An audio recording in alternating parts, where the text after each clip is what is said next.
కాంగ్రెస్లో BRS party విలీనం అని చెప్పి బండి సంజయ్ అని అంటా ఉండు. కేటీఆర్ఏ పీసీసీ చీఫ్ అంట. సో ఇమీడియట్లీ రియాక్ట్ అయ్యిండు. రేవంత్ రెడ్డి ఎప్పుడైతే ఢిల్లీలో చిట్ చాట్లో ఈ లీక్స్ ఇచ్చిండో, సో సంజయ్ అన్న కూడా బీజేపీకి ఇబ్బంది అవుతుందని చెప్పి ఈయన కూడా ఒక లీక్ ఇచ్చిండు. కాంగ్రెస్లో బీఆర్ఎస్ పార్టీ విలీనం అంట. కేటీఆర్ పీసీసీ చీఫ్ అంట. కవితకు రాజ్యసభ సీట్ అంట. రేవంత్కు బండి సంజయ్ కౌంటర్. కాంగ్రెస్కు ఏమాత్రం చిత్తశుద్ధి ఉన్నా కేసీఆర్ కేటీఆర్లను జైలుకు పంపాలని డిమాండ్ అంట. తెలంగాణ రాజకీయాల్లో వాతావరణం హీటెక్కింది.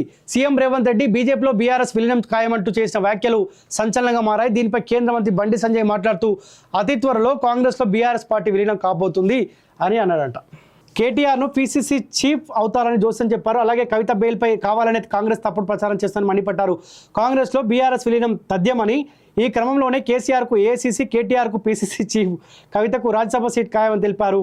బీఆర్ఎస్తో పొత్తు పెట్టుకొని పదవులు పంచుకున్న చరిత్ర పార్టీల సొంతమని, కవిత బెయిల్కు బీజేపీకి ఏం సంబంధం అని ప్రశ్నించారు. బీఆర్ఎస్ పార్టీది ముగిసిన అధ్యాయమని, ప్రజలు చిత్కరించిన పార్టీతో పొత్తు పెట్టుకోవాల్సిన కర్మ బీజేపీకి లేదని తేల్చెప్పారు. బీఆర్ఎస్ను విలీనం చేసుకోవాలని కాంగ్రెస్ తహతహలాడుతుందని, పథకం ప్రకారమే ఆ పార్టీ ఎమ్మెల్యేలను కాంగ్రెస్లో చేర్చుకుంటున్నారని, అతి త్వరలోనే కాంగ్రెస్లో బీఆర్ఎస్ విలీనం అవ్వడం తథ్యమని స్పష్టం చేశారు. బీఆర్ఎస్ను విలీనం చేసుకుంటే బెయిల్ వస్తుందనడం మూర్ఖత్వమని, ఆమ్ ఆద్మీ పార్టీని విలీనం చేసుకుంటేనే సిసోడియాకు బెయిల్ వచ్చిందా, బాధ్యతాయుత పదవుల్లో ఉంటూ న్యాయస్థానాలపై బురద చల్లుతారా, కవిత బెయిల్ విషయంలో కావాలనే బీజేపీ కాంగ్రెస్ దుష్ప్రచారం చేస్తూనే మండిపడ్డారు. కాళేశ్వరం డ్రగ్స్ ఫోన్ ట్యాపింగ్ కేసులో కేసీఆర్ కేటీఆర్ను ఎందుకు అరెస్ట్ చేయడం లేదని చెప్పి బండి సంజయ్ సో కాంగ్రెస్ పార్టీని డిమాండ్ చేసిండు.